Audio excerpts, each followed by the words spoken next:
Okay, everyone, this is your Places Call, Places Please for the top of the BroadwayCon Stage Manager panel, Backstage Stories with Broadway Stage Managers.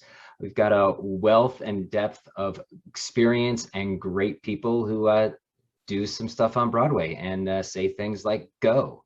So I'm glad you're here, and we're all excited to kind of share some of our experience with you. For starters, to jump in, I'll just do like a 2-second introduction of some of these brilliant, beautiful people, and then I'll let them tell you more about themselves. So thank you, Sheree. So glad you're here.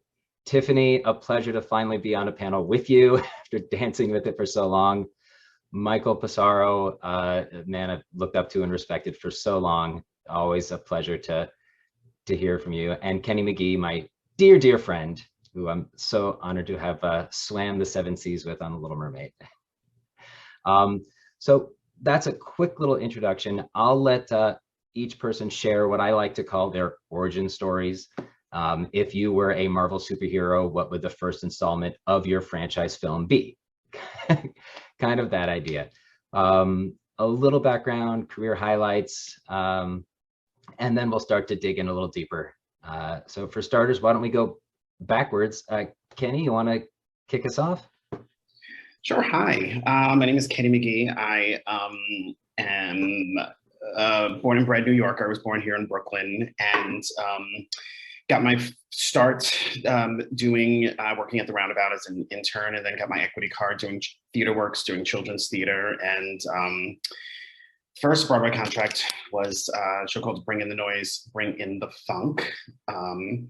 And I am currently stage manager on the team of The Lion King here in New York. Cool, thank you so much. Michael, take it away. Hi, everybody. Matt, thank you for moderating here today. It's great to be in conversation and in community with everybody here.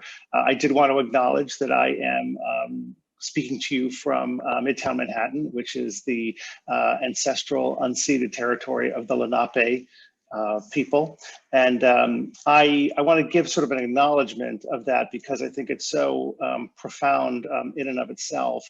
But from the nursing school at Columbia University, this land acknowledgement also went into explanation as to the Lenape, the meaning of the word Lenape, which has 2 meanings. One is real, true individual, and also as a community. So I think it's really quite profound that what we do as theater artists and as stage managers is always try to create a space where many different real, true individuals can come and work in community, and I think it's really quite beautiful. In any case, in terms of my own origin story, I began on a Broadway show called Starlight Express. I had come to that show through an internship that I was doing at a general management firm, wanting to be a company manager. And they said, before you sit down at a desk and be a company manager in an office, you really should see how the shows are put together from that perspective. So we're going to give you this job as a production assistant working with the stage managers on Starlight Express. About 5 weeks into it, the stage manager said, we really need another stage manager. Why don't you come on board? And here we are, still at it, still doing it. Currently, and hopefully very soon again, the production stage manager of Moulin Rouge. And I never lost the love for it, and I can't wait to get back. That's awesome. I learned something new about you and about our land at the same time. That's great. Thank you very much for doing that acknowledgement. Very much appreciated. Tiffany, take it away. Hey, it's a pleasure to finally be with you, Matt, because you're right, it's taken a moment. So Tiffany Robinson, I'm from Philadelphia, and I studied theater arts administration at Howard University. And when I came out of school, I wasn't sure really where to go, but I was able to do several tours. And then I was able to transition into New York, and even working with Michael on the Share Show, which was exciting. And when Broadway opens back up, I'll be on MJ the Musical. And I'm excited. That's awesome. I'm excited for that one too. Thank you. Awesome. And back to Sheree. Hey, I'm Sheree Shive. I am from all over the world, grew up in Singapore, and then came to the US and started doing a bunch of theater in high school and just never stopped. Um, I did some tours of In the Heights, War Horse, and then came to New York, was a music assistant for a little bit, and then went into full-time stage managing, and I'm currently on Hadestown. Awesome. Thank you so much. And I am your humble moderator, Matt Stern, he, him, coming from some of the lands of the Lenape, the Wappinger, and the Munsee, sometimes known as Dobbs Ferry. I started out in the regional theaters of La Jolla, made my way with a show to New York called Play On with the wonderful Andre DeShields, and spent some time on the road, 2.5 years, 2 years, 6 months, and a week with Les Miserables, and did Full Monty, Little Mermaid with Kenny, a couple seasons at the Radio City Christmas Show, teach at SUNY Purchase, was subbing on Come From Away before everything shut down. I also do a lot of corporate events, and the founder of the Broadway Stage Management Symposium. And now we are all here gathered. I think one of the first things to try to do, because some people know what we do, have done it before. Some of the audience members may be stage managers. Some people have no idea what we do, and some think they know what we do, but I'm willing to say they probably might have a misunderstanding. So why don't we try to just define what we do on a Broadway show? What is a Broadway stage manager's job? As maybe the senior educator, Michael, you want to take the first stab at that? Sure. Yeah, absolutely. I mean, when people ask me that question, I often give a very sort of answer that's sort of the view from 35,000 feet. You know, I also teach as well. I teach up at Columbia University, and I often use this analogy of sort of the Google Maps view and the Google Street view, the view from 35,000 feet, and then, you know, the view, you know, on the street. And in terms of that question, my 35,000 foot answer is, you know, as stage managers, no matter where you are privileged enough to practice, and no matter where you might be on the organizational chart, as it were, production stage manager, ASM, first assistant, production assistants, that as a collective team of leaders, our job is to try to, you know, much like to some degree, the land acknowledgement that we offered into the conversation, is create a space where artists from a lot of different backgrounds in terms of craft and discipline, you know, can come together, work together, collaborate on a project that opens on a very specific, that works toward a very specific timeline. I like to, somebody told me once, you know, that creating a theater show, no matter where you might do it, is one of the great problem-solving exercises of all time. And I like the fact that we are helping to solve that challenge collaboratively, and creating and holding and making that space where people can come and do their best work and feel really good about what they do when they leave the space at the end of the day. That's awesome. As a board member of the SMA, when you talk about problem solver, I know there's little bracelets, say stage manager, professional problem solver. Absolutely. It's a great way to put it. Cherie, would you want to take a stab at trying to define what our job is? I would always joke to like civilians who have no idea what we do. I'm like, oh, it's like herding cats, or like I make sure people don't run into things in the dark. Like those are my first two responses. But for those of you who don't know what a stage manager does, I feel like a lot of people see the shows and like, oh my God, this actress. But really, there's so much that happens that is all I wouldn't say controlled, but created. All these magical moments that you see where like this thing lands, or like the actress hits the spot and like that's the lights come on. All of those exciting moments you see during the show are so many people collaborating at once to like make that happen with the director's vision, which I think is so cool. Getting to the more stuff that people don't know about is like the rehearsal process, and then like understudy rehearsals, and if it's going out on the road, you know, there's so many things that happen, but we are essentially in charge of managing the stage. which we could go into more detail if you really want to do this. Like, go for it. All right. Tiffany, I wonder if you might want to share with us, like, what's one of your favorite things about stage managing? Seeing the show come together, like Michael said, it's a team sport almost. So when we're first together and you're going through the read through, and you're like, this is amazing. And then they're having music rehearsals and choreography. And when the first time we do a run in rehearsal and see all the pieces start to come together, that is my favorite part. After that, when we're in previews, it's great, but opening night is always my next favorite part, because you see everything you've put all of your hard work into come alive, and just the audience reaction from it. So honestly, everything's my favorite part. I just really enjoy stage management. That's awesome. I love it. You gotta love it. There's so many challenging things we do that having your heart in it just helps so much. So that's right. Kenny, I'm actually going to pivot the opposite of that question and toss it to you, my dear friend. Is there something that maybe you don't like so much? You've been doing this for a stretch. And what's one of those things that you're like, oh, if I didn't have to do that, that'd be great? Yes, tape down a set. Very easy. I'm horrible at it. I'm absolutely horrible at it. But also I really don't like interviewing people. Like, I feel like, I've done a fair number of I'm not a production stage manager, so I don't do a lot of interview. Like, if I'm a first, I'll interview with the production stage manager. But I've been doing a lot of a fair number of mock interviews for students and stuff like that. And I always say that I'm like, if you're in front of me, clearly you're and I have your resume, clearly you're qualified for the job. And so I like it to be more like a conversation, and like, can we, what do we have in common? What do you like to do? Like, what kind of beer do you drink? You know what I'm saying? And so I don't like the formality of interviewing and making people feel, I don't know.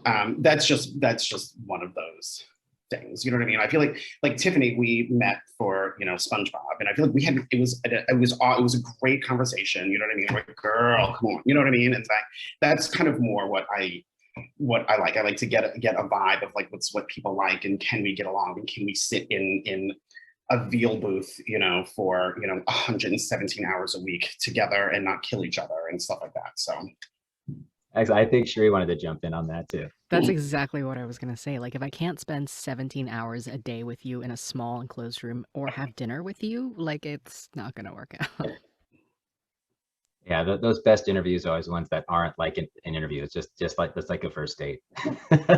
Michael, go for it.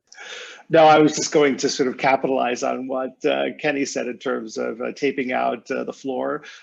Never been one of my favorite things to do. When I got into this business, I was under the impression that there would be no math involved, but there's lots of math involved in terms of taping down a floor. But the thing that I really, always am still challenged with is anything that has turntables, circles, or curves, because I want them to be perfect and I can never get them there. Never. Taping out of Passaro.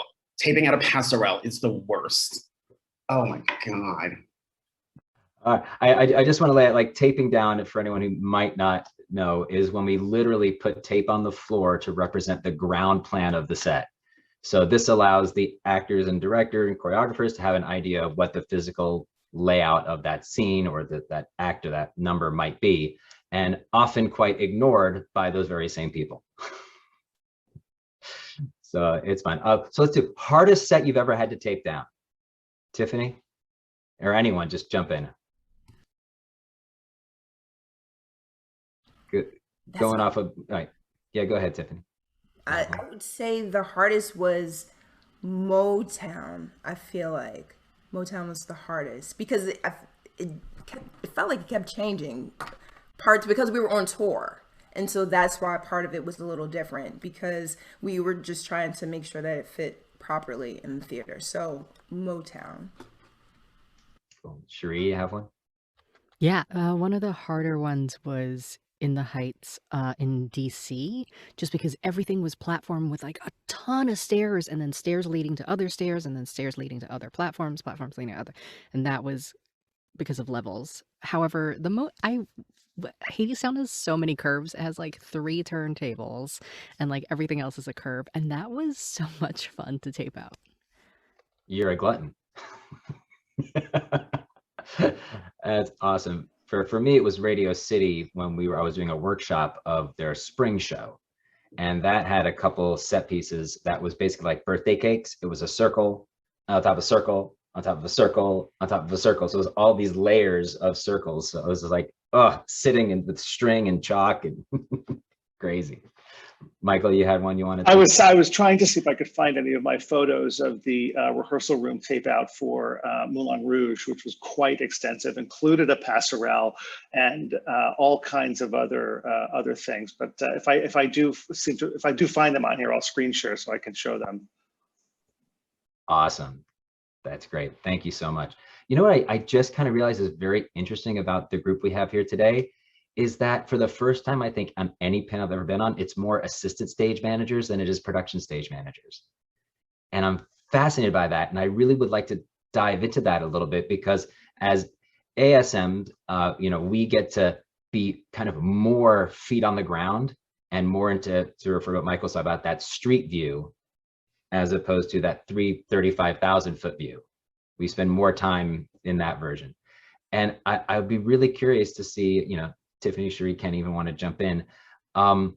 What's one of your favorite about being the deck manager? What's different about this ASM versus the PSM that you really that you find really fascinating?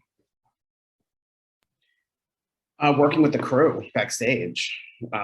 That's one of my favorite things. Problem solving backstage, and we all know these Broadway theaters are teeny tiny backstage, and so a lot of our job is playing games of Tetris backstage and figuring out what has to go where and how it has to stack up against the wall of the theater so things come on first, and so those kinds of problem solving, and also collaborating with the crew, which is actually one of my favorite things. Going into a house and saying, let's all do this together. Let's work this out together. I don't have the answer, so let's just figure out how this all works, together as we go along. So I'm going to say that. Tiffany's nodding.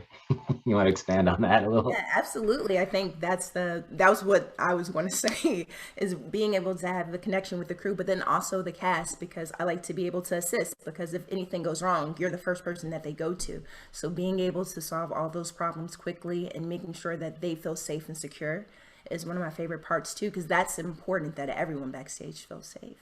So Yeah, I love being backstage. It's one of my favorites besides calling the show, but you get that sense of teamwork so much, like it's one-on-one because you are with your crew members on your side of the stage being like, oh, we can't bring that carousel in during a book scene because you'll just hear so like working it out of like being like, no, it's cool, like we're gonna figure it out, and not like this needs to go out, why are you doing this, that sort of like really calm one-to-one. And also what Tiffany was saying of being with the cast, of like you really are their support, like you're who they see, they come off, or you see them on stage, they're struggling, you come off, you're like, here's your tea, in a friend supportive way, and having that sort of we got each other's backs, like we're all here to make the show better, one-on-one. Like even our little rituals of me like telling Amber a stupid joke before she goes in the lift, right? Little stuff like that just makes it so fun to like work with others. That's what I love. Yeah, we had a moment on Finding Neverland before the kids' first entrance. The wrangler would drop one guy off stage right, then take the others to stage left, and we had all types of choreography that we do along with the number on stage before he had to go on. It's great little rituals are so much fun. So the flip side of that, you alluded to the calling being a lot of fun, and unlike if some people out there are doing regional community theater school productions, as the ASMs, we actually call as much, if not eventually more than the PSM. So I want to get into some of the call of it, like a show that's really challenging that you may have called. And I know, Michael, you've teched quite a few, and we were so thrilled to have you break down a couple at the Symposium last year. But if you want to talk to the challenges of figuring out how to make the call work. Yeah, I definitely, I would love to. I just wanted to sort of, kind of lift up what everyone else said here in terms of the ASM deck stage manager relationship to the production stage manager. And there's so much talk, as well there should be, about sort of stage managers being leaders, but everything that you all mentioned here to me is leadership hiding in plain sight, and another example of that kind of leadership doesn't have to be sort of this, etched in stone, formal thing, but things like having, tea for somebody, having these moments. To me, as a production stage manager, I rely on that kind of leadership from the ASMs and the deck stage managers, more so than any leadership that I might be bringing, to the table, because that is where, as you say, you're on the first line of communication backstage. So I just wanted to sort of, acknowledge just how great and important that is, and thank you for, acknowledging it as well. In terms of calling shows or in teching shows, I have said again, of course, Moulin Rouge is, beautiful and epic in its storytelling, and I would just to that point, for me, and I'm sure for everybody here, calling a show isn't just about calling out numbers and throwing on cue lights and switching things. It really is an enormous extension of storytelling, especially in terms of musicals. What we do as stage managers, transitions, especially in musicals, are every bit as part of the storytelling and sort of the dramaturgical structure of a show that the book writer contributes, the composer, the director, choreographer. It's I think a major component of what we do. But I will say that the Cher show was one of the more challenging shows that I had the privilege of putting together, because I'm really good at like in, on, up, down, like that. To me, I get, but anytime there's a circle involved, it just kind of really messes with my brain. And of course, Tiffany knows this because we worked on that show together, but there were 10 circles on that show with those rotating panels. And each one of those panels had 720 different positions they could go to. So keeping track of that throughout the show was, I'm telling you, brought into every, middle school math class I never did well at. I wish I paid more attention to. Ooh, that sounds like a whole lot of geometry. a whole lot of math. A whole lot of math. So you pay attention in school, folks. You never know. Awesome. Now, Kenny, you've told me before some fun stories about Tarzan and the challenges of calling that, for lack of a better word, animal. Could you expand maybe on that, or anything else that you'd like to add to challenges with calling? Yeah, well, the three Disney shows that I've called have been, all three of them have been the hardest, because they all involve like lifts and flying and all this, and the crazy amounts of scenery. And Tarzan was particularly challenging because, like, if you have normally on a show and you're calling it and something goes wrong, you have people who can help you get out of things. You know what I mean? The head carpenter would be like, oh, this faulted, or this happened, and da, da, da. And on Tarzan, you were the sole person, because you and the foy operator, because it was so much foy flying, that you were the only people who actually could get yourselves out of any situation. And things went wrong on that all the time. Something would happen. People would get hooked up to the wrong lines. And, you as the calling stage manager, you were the one who was like, great, we're going to skip foy 320 through 420, and we're gonna pick up with Tarzan flying in from the back of the house. And you literally had to like problem solve all that by yourself, essentially, because you were the best person who knew. You were the only person really who knew, what was going wrong and how to, like, what the best way was to solve it. And the foy operator was incredibly, what a crazy challenging job he had. But he also had to then reprogram things. So he was kind of in his own little personal whatever, you know what I mean? And so that probably made it the most challenging. But also I say, I'm like, oh my gosh, I felt like I was at the height of my stage management powers at that point, because you had no, you know, it was a team of 5 of us, and all of us, we all called the show well. We all got each other out. We all helped to support each other well. But it was literally the most like thinking, you know, outside of the box that I ever had to do on the show in, you know, in real time, and, you know, problem solve how to get from A to Z in about a minute and 30-second, you know, sequence of song where everything is going wrong, you know. So it was amazing. It was amazing and challenging and fun and crazy. I would never want to do that show again. It was crazy. And then if I recall correctly, when you get done troubleshooting all that and made it through to the other side, would another stage manager come by and just check and make sure you didn't wet yourself? Yes. Oh, did I tell you that story? Did I absolutely tell you that? Yes, that's exactly what happened. That's exactly what happened. But also, Matt, we did Mermaid. Mermaid was crazy challenging as well. That was a crazy, crazy show to call as well. And Lion King is ridiculous as well. And fun and great and awesome, but Disney, come on. Yeah, something about taking an animated cartoon and making it on stage. There's just extra challenges somehow. Yeah. Crazy. Well, let's build off that a bit, because with all those challenges and calling and automation and faults, etc., eventually something's not gonna work, and you're gonna have to do that thing called stopping. Right. So maybe Tiffany, if you want to jump in first and talk about, you know, a show stop, what it is, why you do it. If you have a story of to share, that'd be a great start. Well, I'll just start by saying I never want to stop a show. I always get really nervous. So at the top of the show, I'm praying the entire time that we don't have to hold or stop, because until we get to the end, then I'm like, whew. Usually if something goes wrong, if someone's injured, if there's a malfunction or something, you usually have to stop a crew member, or we'll have to fix it. And then usually once it's all safe for everyone to begin again, then you'll start the show over. Thankfully on Cher, I can't remember any in New York. In New York. Chicago's a different story. In Motown, we were only open for 2 weeks, so we didn't have any show stops, thankfully, on there. Now, I have had a number of show stops on tour, but it wasn't always because of malfunction. There, at times, a cast member would be injured, or a principal, and then we would have to stop the show to get the understudy ready and then find a swing's clothing, because on tour, you don't always have everything available, so sometimes things would be on the truck, and so a lot of our show stops were because of that. But Michael, if you'd like to talk about that last show in Chicago.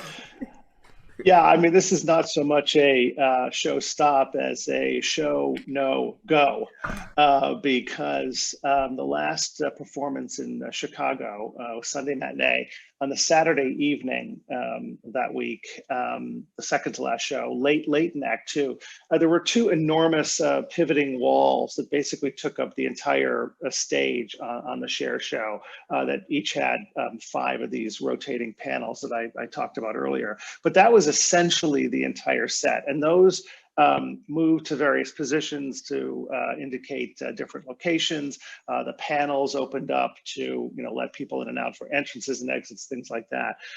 Late in the second act, on that last Saturday night show, the walls started to I don't know what else to say, like run away from themselves. The encoder on those enormous pieces of scenery, which is sort of like a very high-tech, you know, GPS system, was failing. And so the walls didn't know where they were in relation to each other, weren't communicating to the computer, were taking cues at speeds that were like warp speed. So we were able to kind of park them out, so to speak, you know, kind of put them in a position just to get through that Saturday night show. But there was no way we could have gone and done any kind of a B version of the show, because we were in an out-of-town tryout situation. We hadn't had time to do anything but put the show up. It simply would not have been safe to do so. We could not have just parked the walls, you know, fully open, because if we had done that, there would have been no way for people to get on and off the stage. It was much too complicated. And, you know, the number one thing was it was unbelievably unsafe for the cast and the crew. And I remember that Sunday morning coming in very early with the crew, and I was standing center stage, and one of those walls started to move like at what seemed like 60 miles an hour toward me. And then, with the company manager, she and I started to call the producers and say, like, we can't get this, ready by noon or 1 o'clock. I think that curtain time was at 1 o'clock that day. Actually, it was earlier than usual. If we can't get this running by, 11:30 or noon, we're going to have to just, stop the show, or not even do the show. We were able to get them working to a certain degree, and we thought we had solved the challenge, but then they started malfunctioning again. The audience was like waiting outside. The cast was getting ready. We pulled them all together, and, thank goodness for all of them, and particularly Stephanie Block, who said, you know what, we're going to do a concert. I've done this before. Leave it to me. We'll be in good hands. And she became this MC, and she introduced songs, and she sang songs, and other people sang songs. It was unbelievable. It was like a 45-minute version of the show. But there was no way that we could have done the show with the scenery malfunctioning like that. That's awesome. But you didn't have to cancel.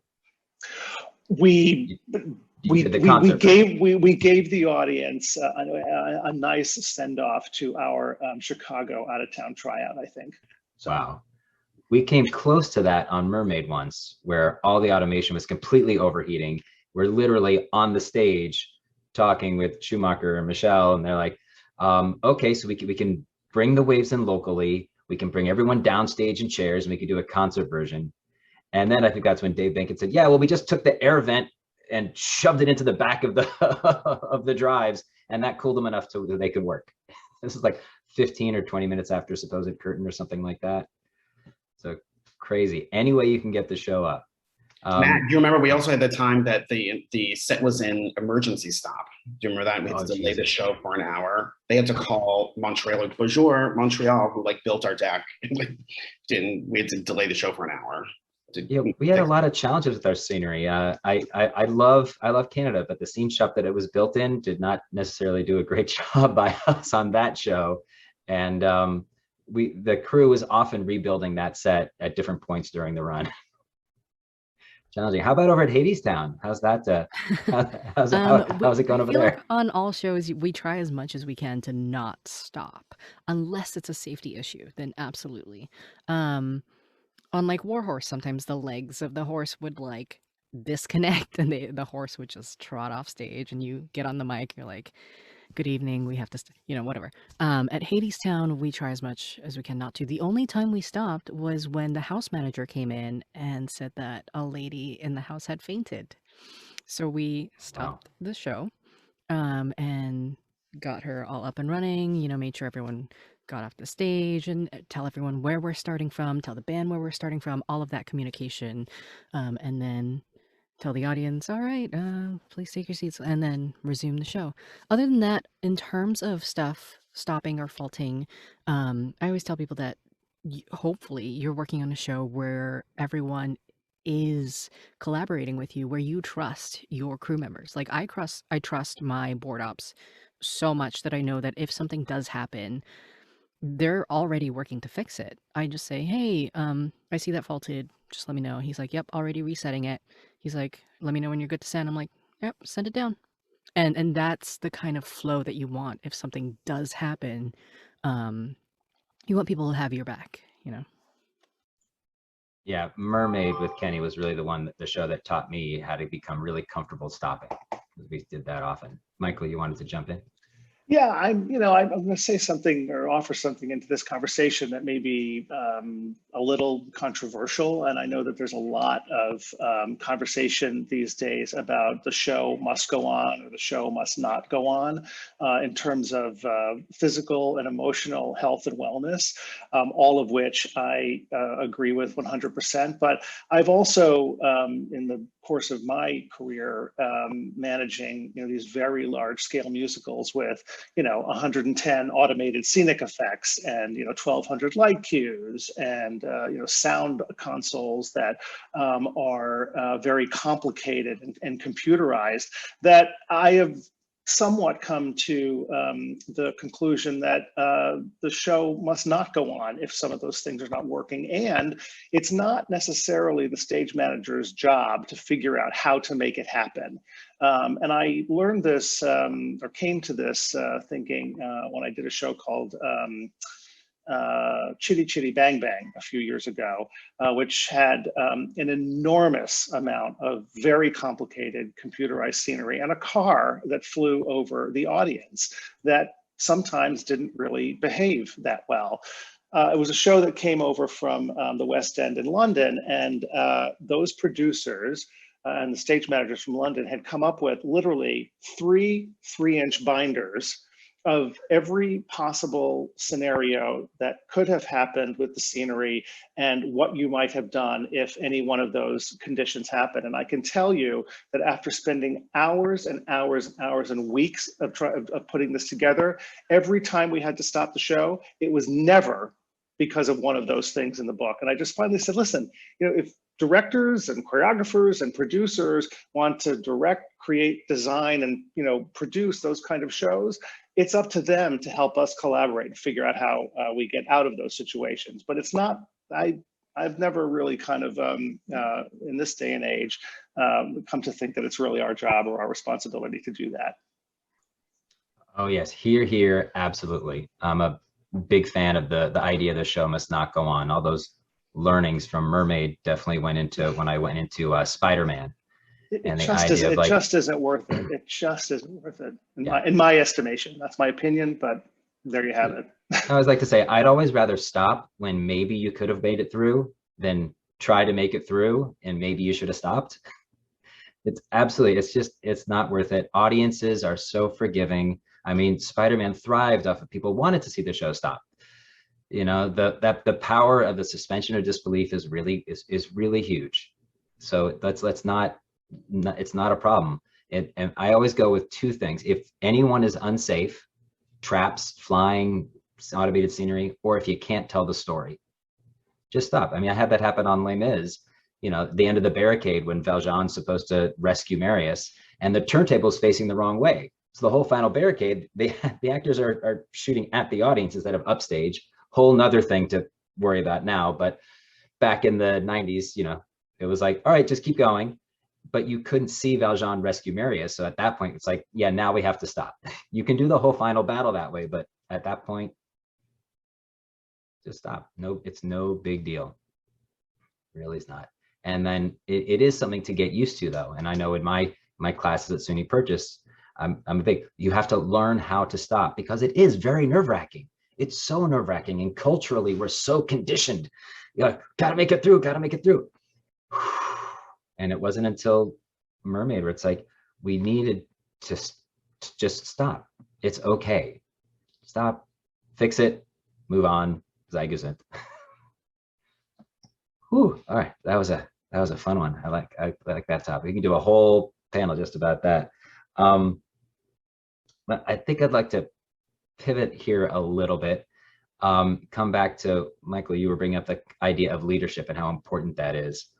Let's to unpack that a little bit more about what are the skills that you find that are really, really key in doing the job that we do.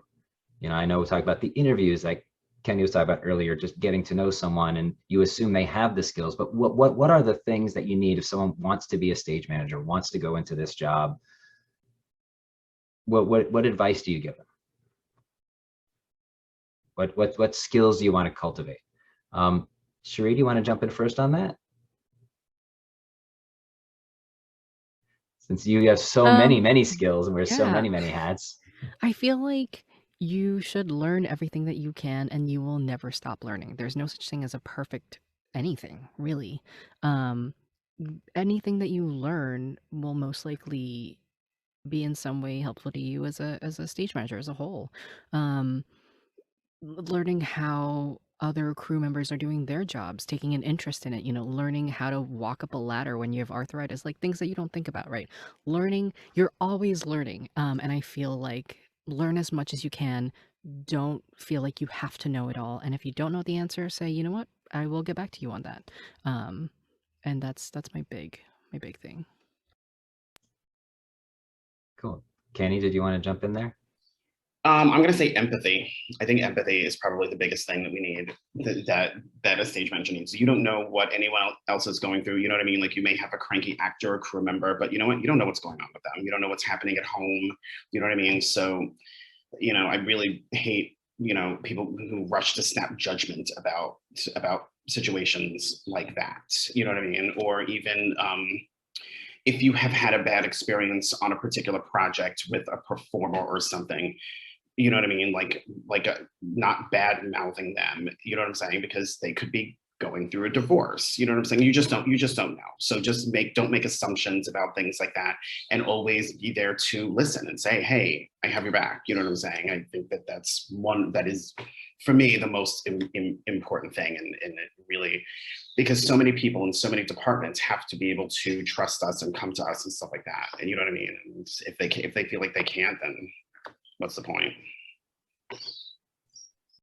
I love that. Tiffany, I think you were nodding a lot there. I agree. I think it's empathy is the most important thing to have. And then also something that I try to do is not take everything personal, which can be difficult because there's a lot of energies and personalities that you're dealing with, but sometimes it's just really not about you. So being able to separate the two and being able to actually listen, because there's a lot of information and things that are coming towards us like all of the time. So those I think are the two. And also being able to ask questions. I think sometimes I know for myself, I would get scared to ask 20 questions, but if it's not clear, then I'm not going to be able to do something correctly. So being able to make sure that you're open and listen, and again, listen, because when you're open and you're asking questions, you can just pick up so much from people. Even just watching Michael, like I learned a lot just by watching him and just sitting, so.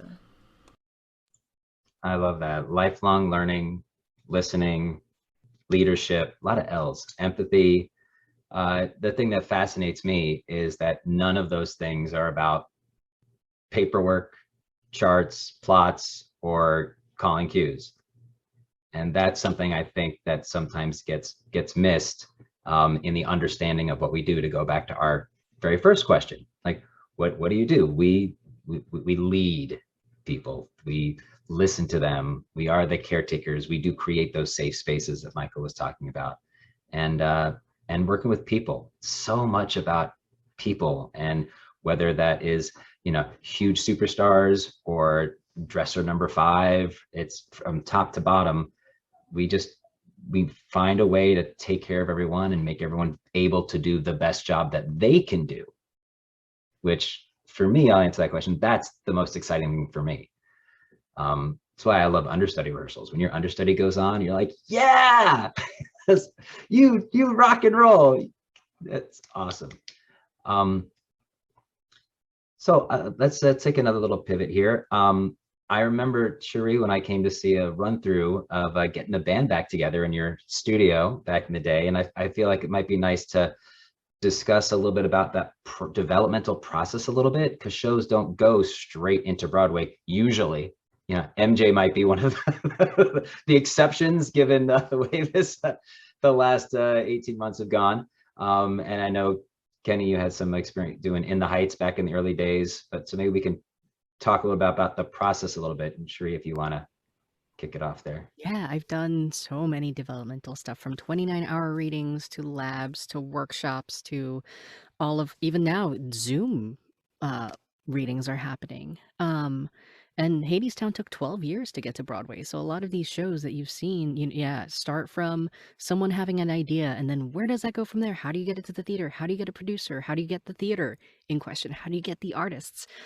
So within the lab itself is when usually you have a producer involved and you have a GM involved, at least for the labs I've done. And you have a cast, and you go in and you just workshop these labs, and your set pieces, depending on what lab you're doing, the ones I've done are like these high school rolling panels, and you spin them around. You're like, now they're lockers. And so there's a lot of page changes, things are constantly changing, and So it's that's like where doing a Broadway show on a high school theater budget. pretty much, yeah. I'm like photoshopping props on my own. So, yeah, they're a lot of fun. And then just because you work on a certain 29-hour reading doesn't mean that you're going to go on to the next iteration of it either. Yeah. Cool. Kenny, anything you want to build off your experience with the early on shows? Yeah, I mean, in the Heights is a great example because I did the workshop of that in I think 2005, and it was just baby Lynn, you know what I mean, baby Kiara, you know what I mean, like all Alex Lacamore, like all just like babies who really who just were figuring things out on the fly, and that was one of the most amazing experiences because Lynn would sometimes say, oh, you know what, I'm just going to take the morning off and like write. And so Javi Munoz would be his understudy. And so he would jump in the morning. And then Lynn would come in and be like, oh, I wrote this song in the morning. And we were just like, he came, I will never forget the first time I heard the song When You're Home. I don't know if you know that from the Heights. He's like, oh, I just wrote this morning. I was like, how? Like, what? Like I barely got out of bed this morning and you like wrote a song and we all sat there and we just cried. And Robin Day, he was like, we listened to some Robin De Jesus just sat there and he screams. He's like, oh, I just want to spoon everybody now. But it's really kind of amazing. And like, I don't think a lot of people know, the developmental, timeline of shows, you do 20, readings and then a workshop and then an out of town tryout sometimes. And then Broadway, maybe if it even makes it that far, but even doing an out of town tryout, which is kind of amazing because that's really when you see things change. Like, I did Kinky Boots, and after like the second preview, the producers were like, those costumes aren't working. So they cut all of, about literally $1 million worth of costumes that the angels were wearing. Some of them I wanted to have in my closet, I'm not gonna lie, because they were cute. You didn't take any of them? Come on. They wouldn't let me, I asked. Really? I got a couple coats from Dr. Zhivago. So. The last week of our run in Chicago, they added they swapped out a song and changed one. Like, it was just insane. You know what I mean? Like, you work crazy amounts of hours, but it's really kind of amazing seeing things come together in this like crazy way when you're all in. I don't know, it's crazy. Anyway, I loved it. I think that's something that all of us love, being a part of the development and feel fortunate enough to be able to see those things come together. Excellent. Michael, I'd love to come to you and see how, and maybe in a forward-looking way, how do you see that process maybe changing in this day and age? How are we? That's a really good question, and I'm not sure I've put much thought equity into it, except that we haven't really had too much of a chance to sort of, in terms of the equity contracts, get a chance to see how what used to be 29-hour readings, labs, and workshops that is now kind of morphed into this tier 1, tier 2, tier 3 structure that the unions put forward from a couple of years ago. So, I mean, the last lab that I did was with Tiffany on the Share Show under the old structure. So I haven't had a chance to do anything under the new structure. And that was only around about a year, I guess, before the pandemic shut down. So it'll be interesting to see how that kind of energizes itself once we're brought back into our practice. The only thing I will say, and I tend to look at the glasses half full. I sometimes tend to look at the glasses overflowing. I do feel though that over the past year, and certainly the Zoom and the remote reading system has been great, but I think there's a huge pent up demand for all the things that were in the development pipeline prior to the pandemic. And once we're really open again, I think it's just going to be just a waterfall of things for people to work on, which will be great. Yeah, I'm feeling like Ripley Greer, Pearl, Shetler, New 42, Open Jar. They're all going to be packed. Yeah. It's going to be a very interesting when every every show along every step of the process is all lined up at the starting line at the same time. And you know, like you were saying, we just thought we figured out the development process and the new contract negotiations, and then, you know, Corona happened. So it's going to be really interesting to see how all the new tools come into play. As Sheree said, you've been doing, you know, Zoom readings, and so where does that fall into our current guidelines? And it'll be very interesting. As you said, no one has the answers, and we're all going to kind of learn together.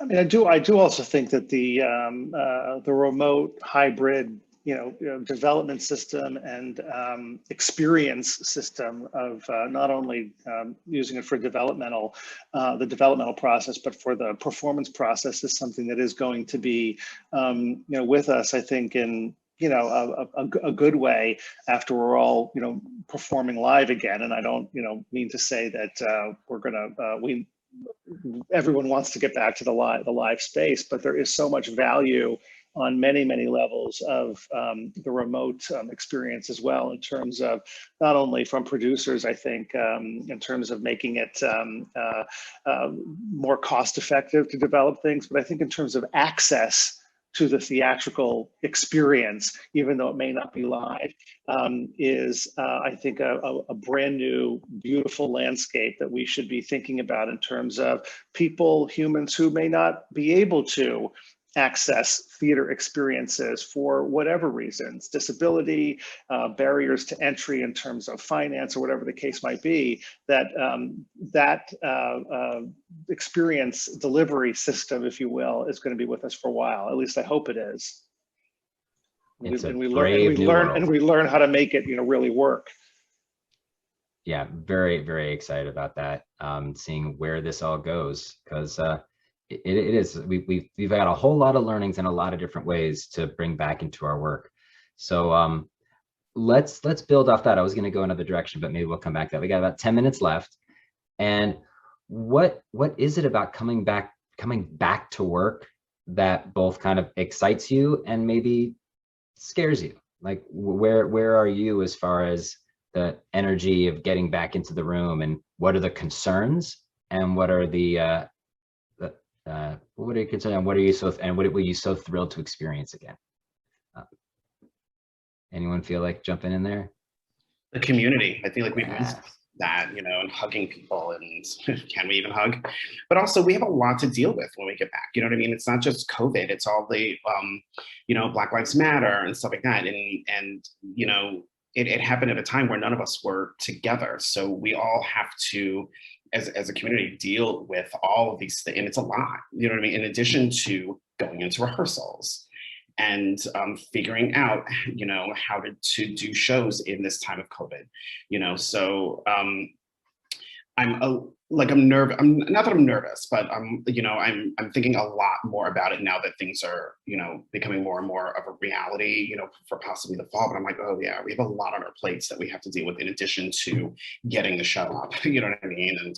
And dealing with who's going to come back or who's not, you know what I mean? Like we have, our children are like in college now, you know what I mean? Like I don't even know where they are. So we have how many new young Simbas and Nalas are you going to have to rehearse before you can even start up again? Yeah, or who decides not to come back, you know what I mean? Like how, our crews, I think like 3 of our crew members have retired, and dealing with replacing all of those people. And we actually literally have a new stage manager that we hired right before the pandemic. She's actually from the road, and so she knows the show, but still we're like, oh, hi, and now here's your job, and welcome, and let's all do a show. And so I'm super, super, super excited. I can't wait to see people and hug people and just be in a room and be backstage with them and be able to. And I know, my company's amazing. Like they've been together for some of those people have been together, doing the show for 20 summer years. You know what I mean? And so if anybody's gonna be able to kind of figure out how to change, tides, they will be. And so I know that, I'm very confident about that. But I'm looking forward. Cool. And Michael, do you want to jump in, since you're the steward of this big old Moulin Rouge coming back? And I know your company went through a whole lot at the beginning. Yeah, and to that point, Matt, there was real trauma in that building. in the weeks and days leading up to, and especially the day of the shutdown when it was announced. I mean, our company, was publicly known, I think, was quite affected by COVID in the early days. Many people in the cast, crew, musicians, front of house were diagnosed with COVID, and it was coming back into that building. My greatest wish and hope is that all of the things we've been talking about in the last year result in everybody, each other, with each other, stage managers, producers, theater owners, are really going to be paying attention as much to spiritual and emotional health and wellness as they are to physical health and wellness as well. So I'm optimistic. I'm very excited about trying to put into practice some of the things that I have learned and worked on myself, and also very nervous about those things too. Yeah, this is where I like to quote Into the Woods, well, excited and scared. Exactly, a great quote. It's one of my favorites. It's not a conversation with Matt Stern if he doesn't at least sing one musical theater song. We have a few more minutes left, and thought it might be fun for everyone to hear, like, what have you been doing during the pandemic? What have you been doing the last year? What have you been spending your time doing? Cherie, you have a few different things you've been doing, I think. I played ukulele for children live on Zoom. I stage managed stuff. I did tech consulting. I did photography. I shot a wedding, a like 5-person wedding. I did some shots for bands. I've been doing some voiceover work. And yeah, doing a lot. You did a And couple exciting things on TikTok, if I remember correctly. oh, yeah. I did the stage manager calling video. I did the one with Rob McClure as well recently. I learned the trombone, although I'm really bad at it. I also did some guest classes at Columbia and Yale and UC Irvine, so that's been really, really fun. Cool. Tiffany, what have you been busy doing? Or not busy doing? Yeah, I've done a couple Zoom readings. I started a body line. It's coming out soon. I'm launching it in a few weeks. Awesome. Tiffany's Body Bakery. And then I started a arts outreach program with some friends called Stage Master Classes, just to give more diversity as far as teachers, because a lot of students don't always see themselves represented in the people that are instructing them. So we have some privates, but we also do talkbacks and just bring like all walks of life. So that was it. I love that. Michael, how about you? Well, I think when we were sort of gathering here for this conversation, I said that I teach up at Columbia University. I'm honored to be the advisor for the stage managers there, and the time has really allowed me to reconnect with them and also reconnect with the program. And also, it's allowed me and the other faculty who teach in the stage management concentration there to really rebuild the curriculum and the resources and the reading materials so that the classroom theory is really working toward supporting anti-racist workspaces when we get into practice. And that has been really, that's been a gift to be able to do that. Excellent. That's great to hear. Kenny, how about you? Yeah, well, I've been baking. Y'all have been doing important things. I've been baking. No, but I think you did something, if I remember a little bit back on Music Man, maybe? I did, yes. I was lucky enough to do a lab of Music Man back in the fall, and that was amazing. That was kind of figuring out how to be in a room during COVID, and that was pretty special. And you were like the COVID police or something? I was the COVID compliance officer, yes. And actually, right now I'm a stage manager on the New York Pop Sub Festival, which is this pop-up arts thing. We just did a thing at the Broadway Theater yesterday with Amber Iman, which was amazing. And last week we did something at the St. James with Nathan Lane and Savion. And it's all, and now it's just pop-up things like things in parks and things like that. So that's supposed to go until August. That's awesome. So that's been actually really cool. Yeah, so you haven't just been baking. I'm going to be your press rep. You know, like, Kenneth McGee, he does cool stuff all the time, and he won't tell you about it unless you ask. And I've been baking. Excellent. Well, I look forward when I can enjoy some of your baking. Yes. Sounds great. And I look forward when I can see all of you again and hug you all. And thank you so much for being part of this and helping us share some of our backstage stage management stories with the folks at BroadwayCon. Thank you, Matt. Thanks for moderating and leading us. Yes. Thank you, Matt. Thanks, Matt. It's my pleasure. Anytime I'm in a room, a real room or a virtual room with you people and our fellow stage management community, it's just a thrill because I think stage managers are the best. Don't tell anybody else. Keep it in this room, right? Our own little stage manager's office, or not so little. Maybe it's a big virtual room. Everybody come in. All right, so that's it. Final sign off. Thank you again. Enjoy the rest of the conference, everybody. Be well, take care, and empathy, listen, lifelong learnings. Be well. Bye, guys. Bye. Bye.